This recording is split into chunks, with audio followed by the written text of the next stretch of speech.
Welcome aboard. I'm Matthew. And I'm Cody. This is Breaking Sterile, A show about flight attendants at a major American international airline where professionalism is the baseline. and humanity is what actually gets us through the day.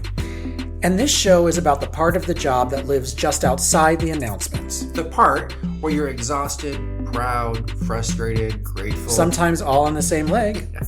Sterile exists just for safety. And this show exists for everything else. Hey, Cody. Hey, Matt. How are you? Great, how are you? I'm doing good. Good. What exciting article do you have drawn up already to talk about? Did you know that the combined fuel cost this year at Delta, American, United, and Southwest is expected to be about $38.5 billion? Just for fuel? Just for fuel. Wow. And that's just like estimates. Yeah, which that accounts for almost about 20% of their total expense. The airline's total expense. Yeah. Isn't that crazy? Yeah. Do you know why I say that? Why do you say that? Or why I bring this up? Why? Because according to an article from Travel Weekly, lots of people are now using those GLP one pills or shots or whatever. Mm-hmm. And because of that, lots of people we don't have as many overweight flyers anymore. Right. Which is now going to save us money on fuel cost. I was one of them. You weren't. No, you were not. I did. I've lost 50 pounds. You lost 50 pounds? Yes. That's amazing. I am. Yeah, it is amazing. GLP-1s, well, Oprah's talking about it like nobody's business. But I would like to say that I was going to write the book before Oprah. And and she, I have to say, the GLP-1s have changed my life a little bit, a lot of it. I mean, and I don't have the food noise, which is what Oprah talks about on her thing. And to not have the food noise, the best part about that is I'm not hungry on the plane in the way that I used to be. Yeah. So I'm not like thinking, oh, I'm finishing up my beverages and when is the crew meal going to be ready? Or just what snack is there available? Right, or what snack can I have? So I just find myself hydrating more. Like I have a goal every flight is to drink a bottle of water. So to keep much water. I know, but you have to do it because you get sucked. You shrivel up. So so that's the most important thing. And if I'm eating, usually it's too salty or too sugary or too processed. So I'm finding that the GLP-1s really helped me,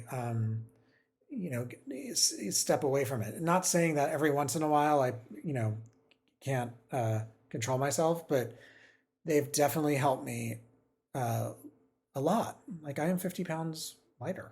That's awesome. Yeah. Maybe I should do that. No comment. I'm your friend. Friends don't talk about other friends' weight. No, they don't. Well, in a public setting. Yeah. You're fat, Cody. But it's interesting because I know that when I worked as a ramper and a gate agent way back in the day, you probably didn't worry about that. No, we did. We had to every summer to winter and winter to summer, the weight changes per passenger and per bag. Oh, I meant you didn't have to worry about it because no. like you're outside working out and being like all manly man with the, Sure. Yeah, but you're exercising. It's like a lot of movement, you're burning a lot of calories. But also back then I was like, I weighed like a feather, the weight of a piece of paper that could get blown away. It was ridiculous.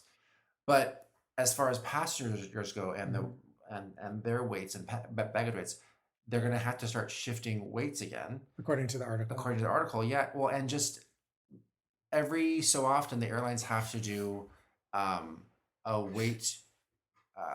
You have to weigh everybody in. They have to do a weight study. Oh, I would love to be like watching that happen. Can you imagine being at check-in and going, "Hey, no, that's not what they do." Oh, they don't ask people to step on a scale. They do like an area in a boarding area that's like cordoned off and you can't see, and they just ask people if they'd like to voluntarily have their weight checked. Oh, I thought they would make everybody do it. That's so much more fun. No. Okay.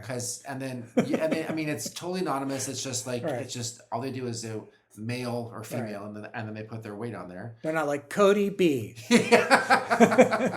Frequent flyer. Yeah. Lives in Denver. Yeah. No, yeah. And likes chicken wings. Right. Lots of them. Yeah. And so airlines know that in the winter going into summer, people are a little bit heavier. Shocking. And bags are heavier. Right. Oh, well, because it's winter clothes. Well, winter clothes. Unless you're flying from winter place to... Doesn't matter. Really? It's the same. It's the same unit measure, because at some point they're going to have to go back. Right. Right. Oh, yeah. I didn't think about that. Yeah. So they do that, but it's interesting that this article came out that because of these weight loss drugs that are on the market now, that it's actually causing kind of a real, I don't say issue, but it's causing a really beneficial issue for airlines, because they don't have to spend as much money on fuel. Right, and they can put it into catering, or which could benefit the customer, because they can up other aspects of the travel experience. Right, they can put more money into marketing, or more money into catering, or more money into in-flight entertainment, whatever. Right. Yes, in-flight entertainment, or just drop the cost of the ticket. Right, that's true. Yes, that would be nice. Yeah. Although it's very expensive right now these days, don't you think? I think the cost of a ticket. Yeah, it's ridiculous. Right. Across the board. Yeah. Yeah. And I mean, even at the ULCCs, like the Frontiers, Spirits, Allegiants, it's expensive for them, for their business model as well. Ooh, Allegiant just announced that they bought Sun Country. Yeah. That's interesting. Yeah, have you ever flown Allegiant or Sun Country? I have never. I've had friends fly Allegiant, and I have had friends that work for Allegiant. I still have friends that work for Allegiant. And we have a friend who worked at Sun Country who was in our training class. Shout out to Dalton! That's a lot. I know. He'll appreciate it though. Hi, Dalton. When I worked on the ground, we used to service Sun Country, and their crews were lovely. Yeah. But this is back in the early 2000s. Yes. They served hot food to every passenger. Sun Country did? Yeah. Oh. And getting the trash bags out of their trash bins on the 737 was a work of, like, you had, I don't know how we did it. Right. Because they had a lot of so much crap in those trash bins. I feel like we have a lot of trash. Oh my, so much trash. Yes. Constantly. Yeah. And also we have a lot of trash because people bring things on the plane. Yeah. So when you walk through and you're like, trash, anything to give away, and people are giving you pizza boxes and Chick-fil-A and McDonald's. Trader Joe's bags. It's like, Jesus. Here, can you take this? And you're just like, I don't have a place for your old TV set. Right. And I mean, like, whatever they do that, I always tell them, like, I'll come right back for that. And then you don't. No, I do. Oh, okay. Because I'm that person that's like, if I'm in their position, I'm just like, I would probably forget.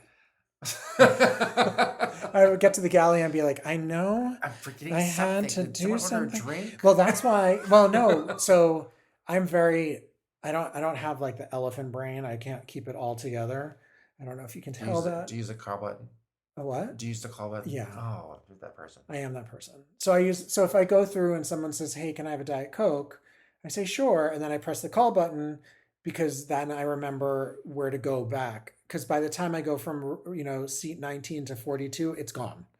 Like, it's totally gone. And I'll be in the galley going, I know I have to get Diet Coke. Come on, Matt. You could do it. You could do it. Diet Coke. So if I could just get the Diet Coke, I know if the light is on, but then inevitably someone turns off. Another flight attendant will just you will turn off from the console, will be like, why is the call light on? It doesn't need to be on. Boom. And then I'm walking back going, oh no. Like a lost little lamb in the woods going, Coke, Diet Coke. And because because they all have their earbuds in and their earphones, they're not paying attention either. So I could literally go through twice. But don't you looking at faces? See, that's how I know. I look at faces. Maybe I'll try that next time. I'm a terrible flight attendant. No, you're not. You're not the best, but you're not terrible. But I will say this. Yeah. We can go through with trash 5 or 6 or 15 times a flight. Mm-hmm. And wait, I'm not the best? Not the worst, for sure. I'm really good at what I do. No, you are really good. Okay. You are really good at what you do. But I do forget people's faces. I do forget. I know I shouldn't forget people's faces. Anyways. I will work harder, everybody. I will report back on my facial recognition studying.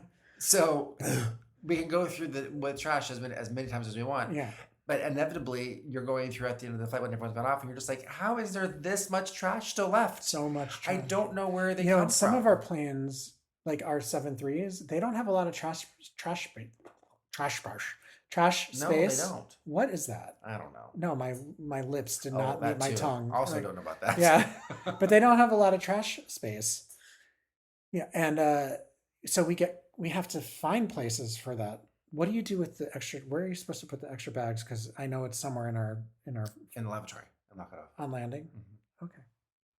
I just open the trash bin up and shove my big arm in there and like act like a trash compactor.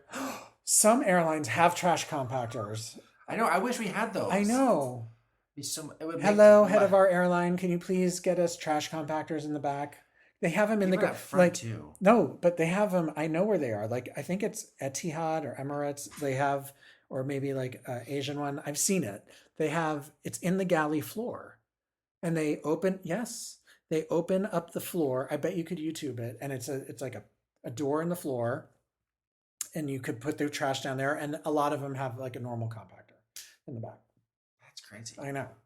It's really cool. That would be. Yeah. And some airlines have, I don't mean to bring it down, but they have like refrigerators for bodies. Yeah, I knew that. Yeah. For bodies. Because they're. I ended my hearing process there at refrigerators. No. you can said bodies. Because like on Emirates. For their ultra long hauls. Yes, because, sad things happen. And so you can't just be doing. I think they have different policies than we do, but they, at a certain point, if you're not doing landing immediately or you're over the Indian Ocean, you gotta do something with the mind. So wow, I'm gonna have to look that up. That's crazy. I think it's true. I believe you, but I know it's true. Okay, well then, therefore it's reality. Yes, like most things currently in life. But if it's not true, email us at breakingsterile@breakingsterile.com or at our Instagram, which is Breaking Sterile Podcast, or we're all of our major podcast platforms as well. Yes. I know for sure you can do it on Spotify. Yes. I haven't ventured out and looked at the other ones yet. Okay. I'm sure you could do it. Yeah. So going back to the merger thing with Allegiant and Sun Country, that's going to create a really big airline, right? In general? I hope so. Yeah. You're the expert. Well, I don't know about all that. Well, I mean, you're the expert on this show. Well, I don't know about all that. But there's only two of us. Okay. I mean, I will say that I did not see that merger coming. I didn't either. I pictured that it would happen in the ultra low cost space, but more of with Spirit Frontier going back again. Even Allegiant Spirit Frontier, one of those airlines was going to merge with some. I did not picture Sun Country, but I mean, I know that Sun Country has done a lot to keep themselves alive, right? Which has been great because they're a great little carrier. Yeah. And their employees are great. Yeah. Allegiant. I mean, I love their livery. I'm gonna miss that, the orange sun thing with the blue. Yeah, Sunny. Is that what it's called? That's so cute. That's what our friend used to calls them. Because I'll see him at some airport and I'll send a picture and he's like, Sunny. Oh. Just like, cool. Oh. What do they call American? I don't know. Oh.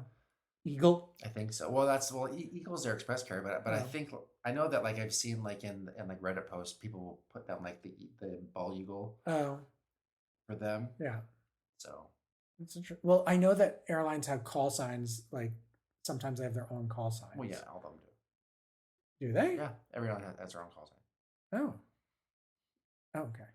But I don't hear it. Well, what's Delta's?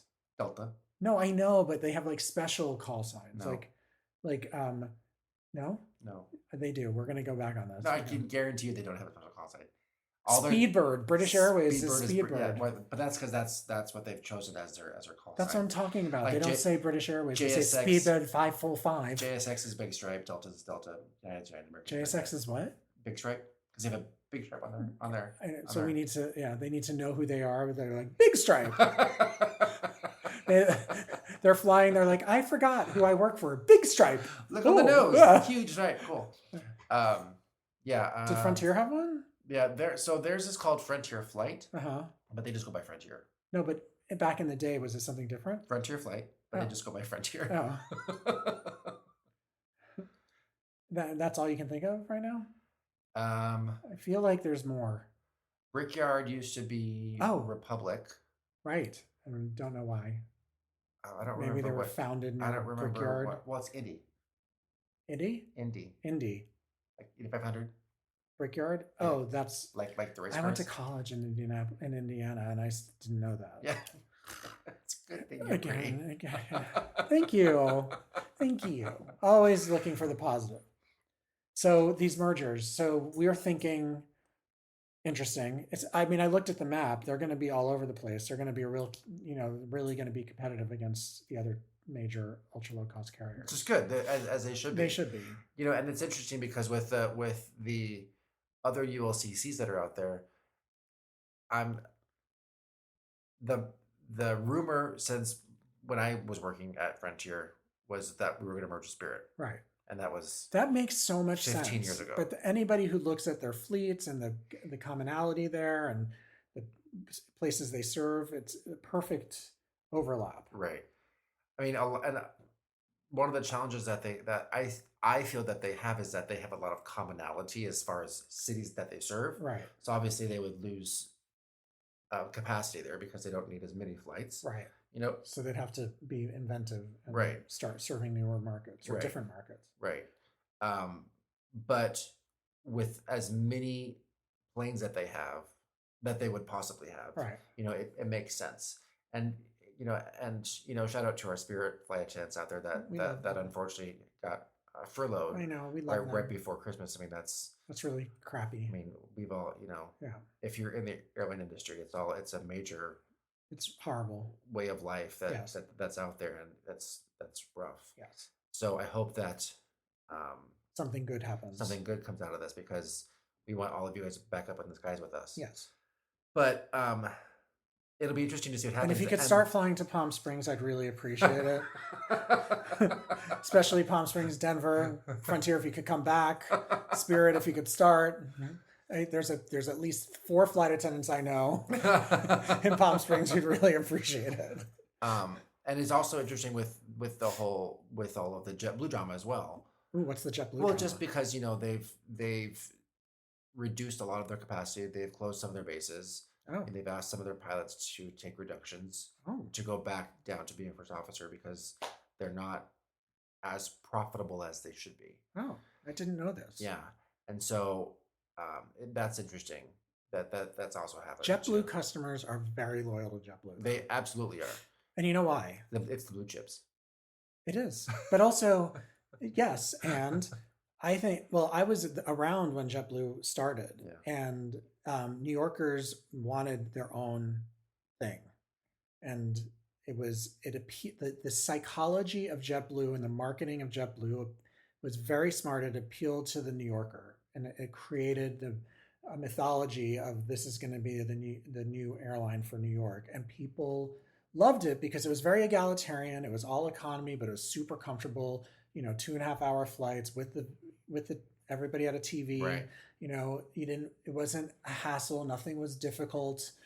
They were flying from JFK. Now, do you remember? I don't know how old you were when they were starting. You were probably not even born yet. But they, JetBlue. It was a compliment. But okay. But and a lot of airlines do this when they start up. They were offering positions for flight attendants part-time. Yeah. And I thought that's so cool. When I was in college, I think they started many a year ago, or maybe I was just out of college.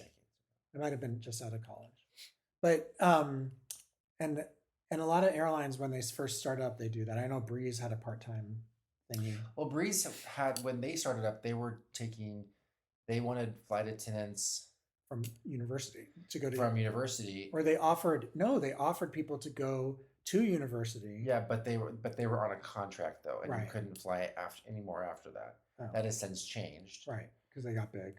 They got big. And Right. they did. But I think they still have part-time. That's good. I'm glad. Yeah. I think they should all have part-time. Yeah, I agree. You know, Because not everybody wants to fly. No, and I think it would save all these airlines hours. a ton of money. Yeah. I don't understand. Or job sharing. Oh, so good.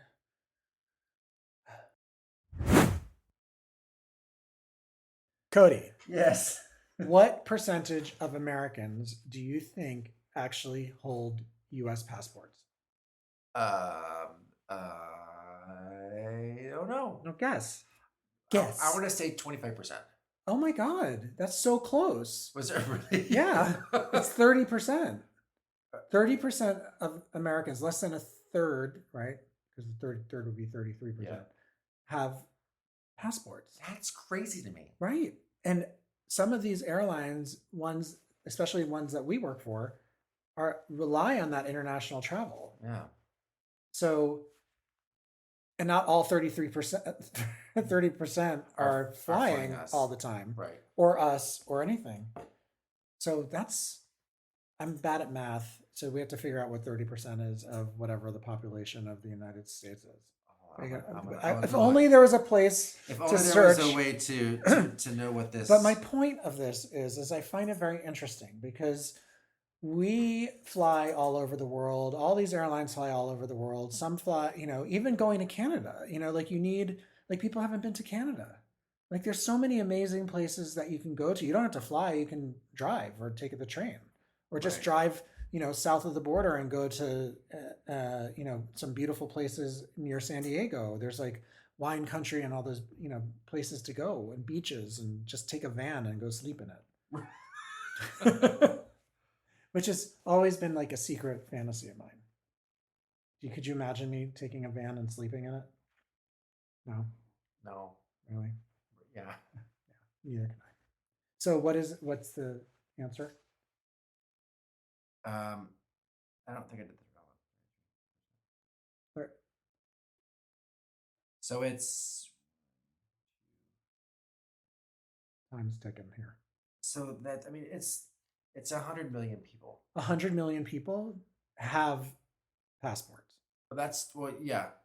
And then the rest don't. Yeah. Out of 340-ish million people. Oh, right. That makes sense. All right, because a third. Yeah. Well, actually, that number is actually a lot more because I did 33%, which is a third of the population. Well, call it 100 million people. Yeah, that's a lot of people. Right. So that's enough. Well, that's a lot of people. Yeah. That need to go back and forth. Right. Well, and also I think a lot of it is that people are traveling now, especially with the real ID. Oh. So if they couldn't get a real ID, but it was easier for them to get a passport. Right. They're doing that now because I don't have a real ID. You don't? No, I don't. I have 2 passports. Do you know why I don't have a real ID? No, why? Because my ID is good until the end of 2050. What state do you have your ID from? A state where I do. Why are you scared to share it? Because you don't want people to look you up online. Yeah, and so plus my picture is really good. Oh, that's why. Let's call it what it is. Well, I have 2 passports. Oh yeah, because I'm British and American. Yeah. Yeah. So I use my British to get in to the UK not when I'm working. I just fly on my American.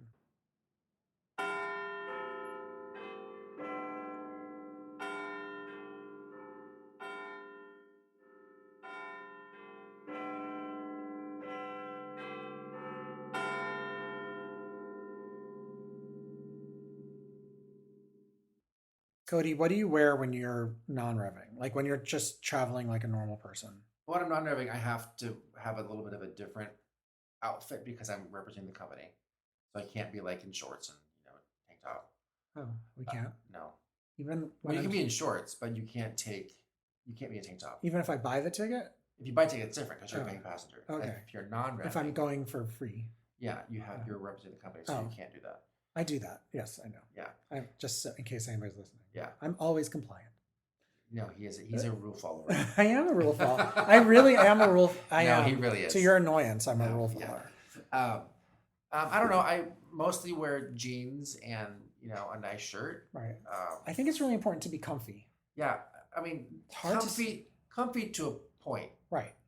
No, we've talked about this before, but you need to wear socks and you need to wear proper shoes.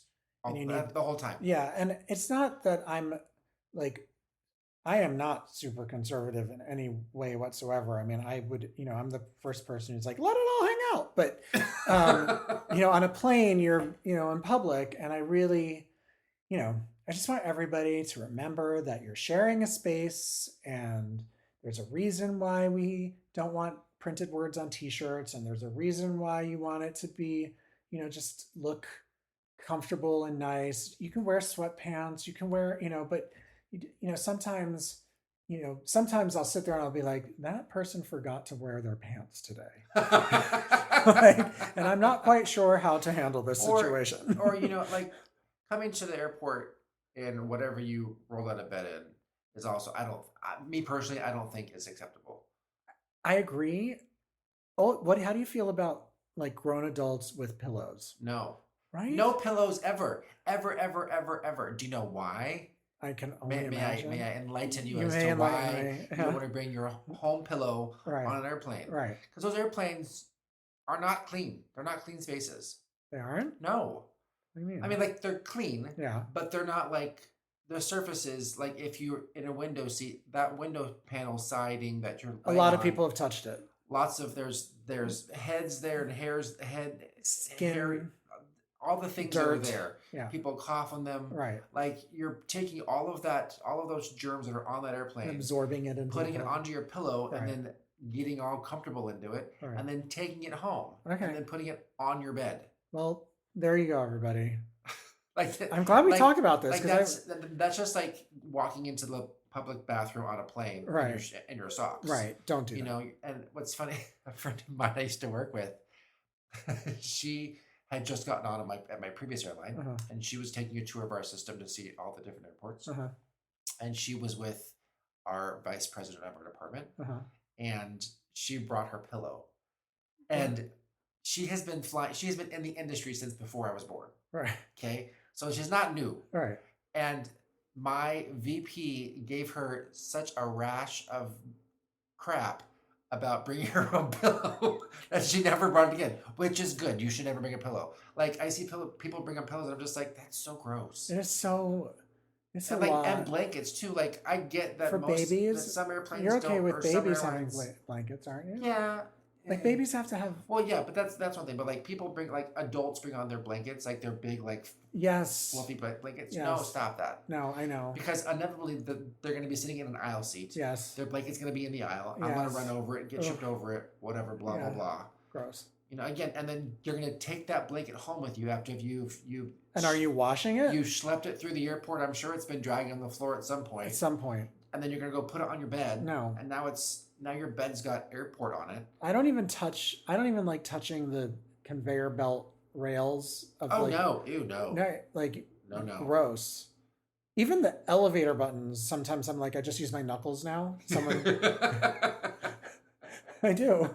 I just use my knuckle and press 3, whatever. Yeah. I don't even, because imagine how many people are touching it. And also in the hotel, I do that thing with the phone or with the television remote. I put the ice bag around the television remote. I don't care about that. I don't. No. Because eventually I'm going to use the ice bucket. So I don't. Oh, that's true. But they say the most germs are on that television remote. Oh, I'm sure. And that's why I lick it before I use it. That's so good. Tastes great. Well, and then I'm good.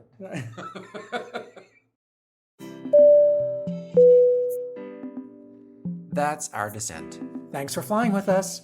Behind every uniform is a real human doing their best at 35,000 feet. Be kind to your crew. Hydrate. We don't just fly the world, we live in it. Sterile keeps us safe. Breaking it keeps us human. This has been Breaking Sterile.